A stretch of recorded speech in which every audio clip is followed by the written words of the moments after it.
80கள்ல நிறைய படங்கள் ரிலீஸ் ஆச்சு. ரொம்பவே சூப்பர் டூப்பர் ஹிட்டான ஏகப்பட்ட படங்கள் இருக்கு. அதுல ஒரு சில படங்கள் இன்னைக்கு வரைக்கும் கூட நம்மளால மறக்கவே முடியாத அளவுக்கு இருந்துட்டு இருக்கு. அதுல ஒரு படம் தான் 3 முகம்.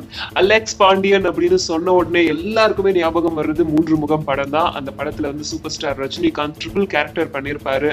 ராஜலட்சுமி ராதிகா 2 பேருமே வந்து ஹீரோயின்களா பண்ணிட்டு இருப்பாங்க. இந்த படத்துல செந்தாமரை வில்லனா நடிச்சிருப்பாரு. அவரும் கொஞ்சம் கூட குறைச்சல் இல்லாம சூப்பராவே நடிச்சிருப்பாரு. 1982ல வந்த இந்த வந்து திரும்பவும் ரீமேக் ஆகுது. இந்த ரீமேக் உடைய உரிமத்தை யார் வாங்கியிருக்கா அப்படின்னு கேட்டா 5 ஸ்டார் தயாரிப்பாளர் கதிரேசன் வாங்கியிருக்காரு. இது ஏற்கனவே ஜெகநாதன் அப்படிங்கிறவரு இயக்குன படம். சத்யா மூவிஸ் கிட்ட இருந்து இந்த உரிமத்தை வந்து வாங்கியிருக்காங்க. இந்த படத்துல யார் நடிக்க போறா அப்படின்னு கேட்டா இது ரஜினி படமா இருக்கே, ஒருவேளை தனுஷ் நடிப்பாரோ அப்படின்னா அதுக்கும் சான்சஸ் இருக்கு. இந்த படத்துல தனுஷ் அப்படி இல்ல விஜய் அப்படி இல்ல கார்த்திக் 3 பேர்ல யாருன்னா ஒருத்தவங்க தான் நடிப்பாங்க. 5 ஸ்டார் கதிரேசன் ஏற்கனவே வேலையில்லா பட்டதாரி அப்படிங்கிற படத்துல வந்து நடிச்சிட்டாரு. தனுஷ் தான் அவரை நடிக்க வச்சாராம்.